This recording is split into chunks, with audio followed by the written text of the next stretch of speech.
Welcome to मनीषा's bio hub. आज के लेक्चर में हम बात करेंगे जेनेटिक्स के कुछ प्रिंसिपल्स के बारे में।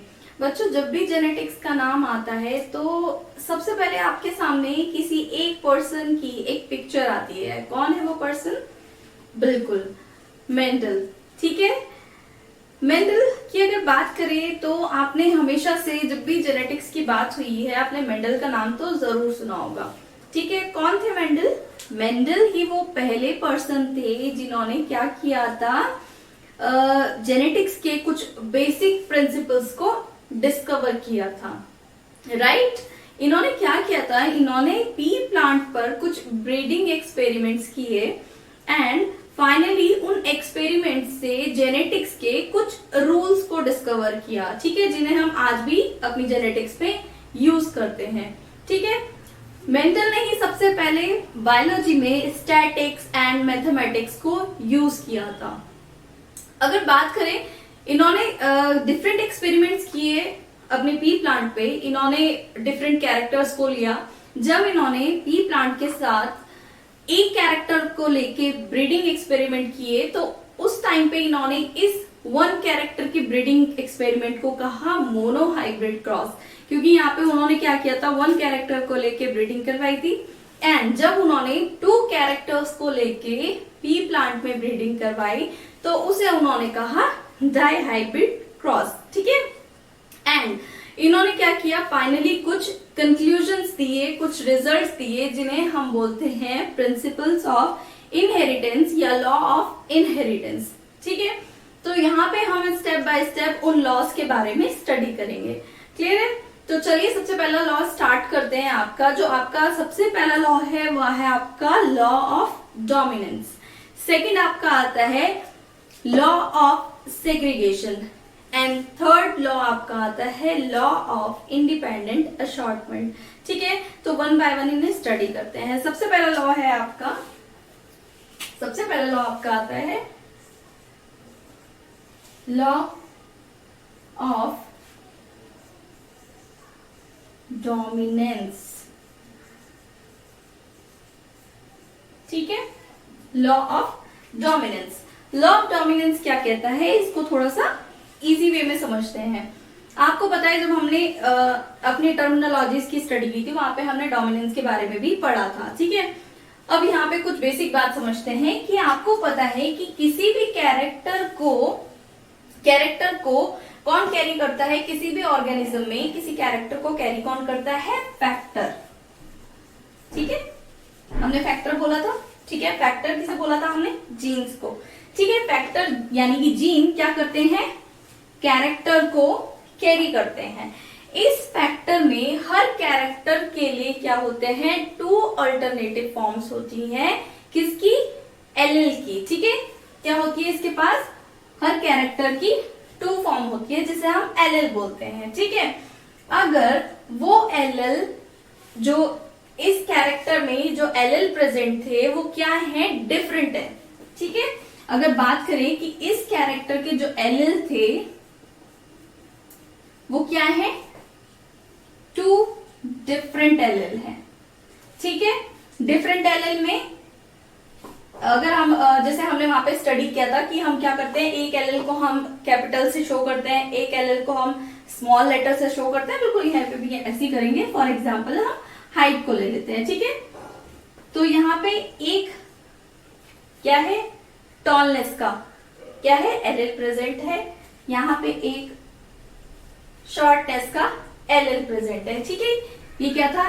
एक फैक्टर यानी एक जीन किसके लिए? एक कैरेक्टर के लिए, या फिर हमने इसे बायोलॉजी में बोला था ट्रेट्स। ठीक है, एक ट्रेट का क्या था? एक जीन था, उसके एलील्स थे, टू डिफरेंट एलील्स थे। ठीक है, एक था हमारा टॉलनेस का एंड दूसरा एलील था शॉर्ट। ठीक है, तो यहाँ पे क्या है, जब टू डिफरेंट एलील प्रेजेंट होते हैं तो उसमें से जो एक एलील अपने आप को शो करता है एंड दूसरे को सप्रेस कर देता है, इसी को हम बोलते हैं डोमिनेंट एलील। ठीक है, क्या है ये? Dominant allele. And dominant allele जिस एलिल को सप्रेस कर देता है इसे हम बोलते हैं recessive allele. Right, last time हमने यही पढ़ा था। ठीक है, तो यानी कि ये जो डोमिनेंट एलिल रेसेसिव एलिल को सप्रेस कर देता है इसी को हम बोलते हैं लॉ ऑफ डोमिनेंस। ठीक है, क्या होता है जब किसी ट्रेट के लिए क्या होते हैं जो फैक्टर्स के एलिल्स होते हैं वो क्या होते हैं कंट्रास्ट, मतलब कि अलग अलग होते हैं, डिफरेंट होते हैं, तो उसमें एक डोमिनेंट एलिल क्या करता है रेसेसिव एलिल को सप्रेस कर देता है। और ये रेसेसिव एलिल अपने आप को सिर्फ कब शो करेगा, ये अपने आप को शो कर पाता है ओनली इन F2 जनरेशन। ठीक है, ये क्या करता है अपने आप को सिर्फ इन F2 जनरेशन में शो कर पाता है। F1 जनरेशन की अगर हम बात करें तो वहां पे सिर्फ डोमिनेंट एलिल ही अपना फिनोटाइप शो करता है। ठीक है, तो ये है आपका लॉ ऑफ डोमिनेंस। क्लियर है इतना? चलिए नेक्स्ट लॉ की बात करते हैं। आपका नेक्स्ट आपका है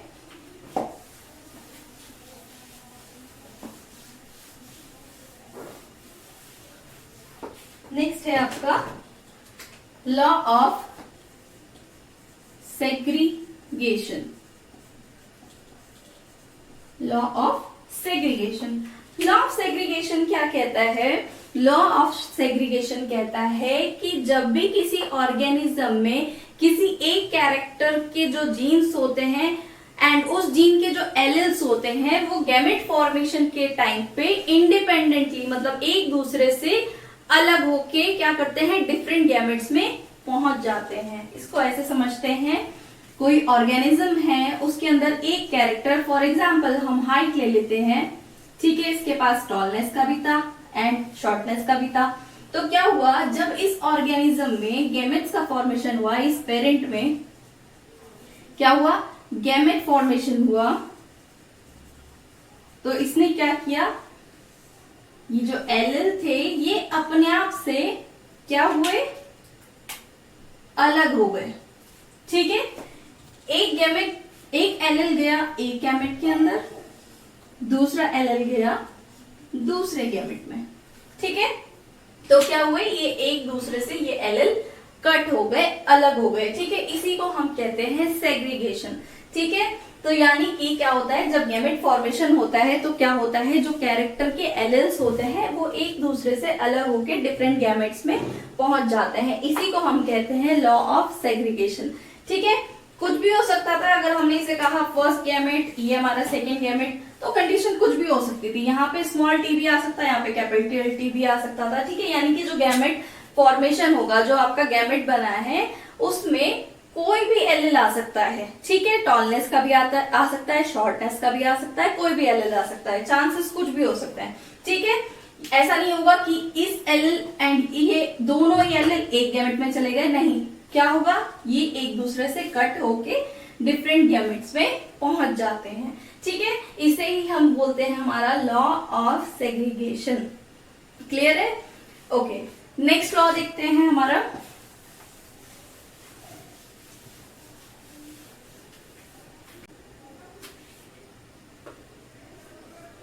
इंडिपेंडेंट अशॉर्टमेंट। ठीक है, तो आपका थर्ड लॉ है law of independent assortment. Law of independent assortment क्या कहता है कि जब किसी हाइब्रिड में हम टू कैरेक्टर्स को लेते हैं तो यहाँ पे कोई भी कैरेक्टर, जो एक कैरेक्टर दूसरे कैरेक्टर के साथ प्रेजेंट है, वो एक दूसरे को कोई भी ब्लेंडिंग शो नहीं करते हैं। ठीक है, फॉर एग्जाम्पल यहाँ पे हमने हाइट एंड कलर, ठीक है, इसके लिए एक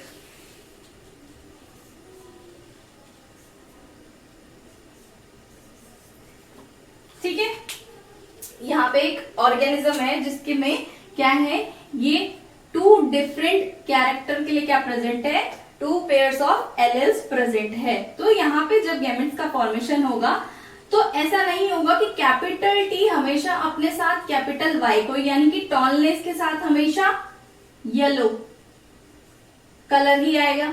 ठीक है, यहाँ पे कैपिटल टी हमने कहा टॉल, स्मॉल टी हमने कहा शॉर्ट, ठीक है। कैपिटल वाई हमने बोला येलो, स्मॉल वाई हमने कहा ग्रीन, ठीक है। तो अब इसे अच्छे से आप समझेंगे, ठीक है। जब गैमेट्स का फॉर्मेशन होगा तो क्या होगा, अगर पहला एक कॉम्बिनेशन बनाते हैं कि कैपिटल टी एंड इस कैपिटल टी के साथ ये वाला येलो कलर भी आ सकता है, ये ग्रीन कलर भी आ सकता है, ठीक है। क्या है, इस कैपिटल टी इस टॉलनेस के साथ ये येलो कलर भी आ सकता है, ये ग्रीन कलर भी आ सकता है, ये इंडिपेंडेंट है, ठीक है। ऐसा नहीं है कि ये टॉलनेस का कैरेक्टर इस एल को क्या कर रहा है, इन्फ्लुएंस मतलब कि उसको डिस्टर्ब कर रहा है, ऐसे नहीं, ठीक है। तो यहाँ पे कुछ भी आ सकता है, कैपिटल टी कैपिटल वाई, यहाँ पे कैपिटल टी स्मॉल वाई भी हो सकता है। इस स्मॉल टी शॉर्टनेस के साथ येलो कलर भी आ सकता है, ठीक है, एंड ग्रीन कलर भी आ सकता है, ठीक है। येलो भी आ सकता है एंड ग्रीन भी आ सकता है।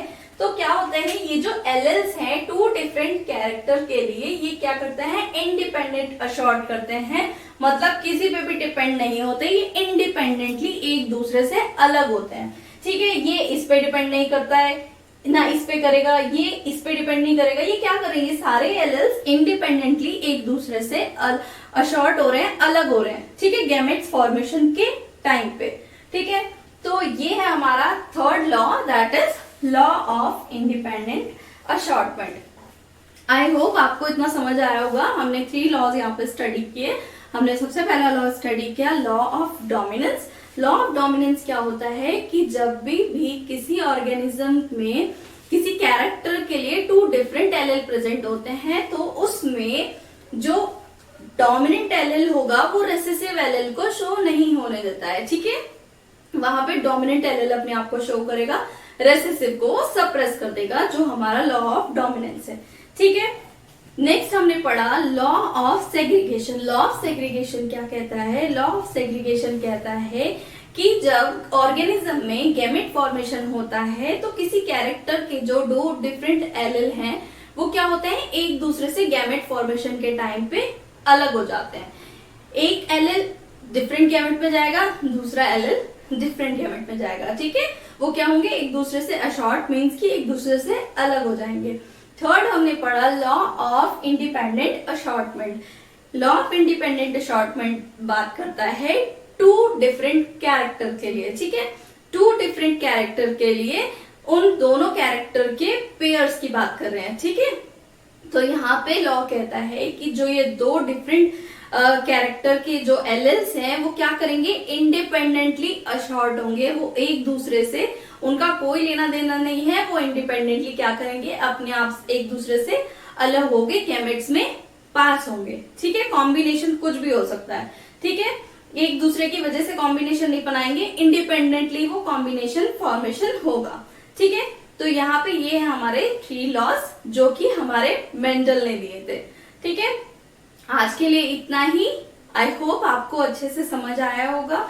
अगर आपको समझ आया तो प्लीज वीडियो लाइक करें, चैनल को सब्सक्राइब करें एंड अपने फ्रेंड्स के साथ जरूर शेयर करें। Okay, thank you, bye bye.